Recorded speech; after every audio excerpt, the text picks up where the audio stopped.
Hello everyone and welcome back to another tutorial from Gameplay Classic. In this video, I'm going to show you how you can download and install the One Piece World Seeker game on your PC. So let's get started right away. First of all, open up the Steam application, and once you are taken into the store page, you can click on the search box and then type in One Piece World Seeker to begin your search.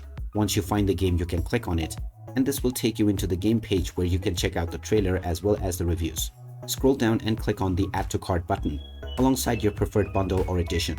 You can then click on View My Cart to continue towards your payment. You now have the option to use your Steam wallet balance or one of the payment methods from the drop-down menu.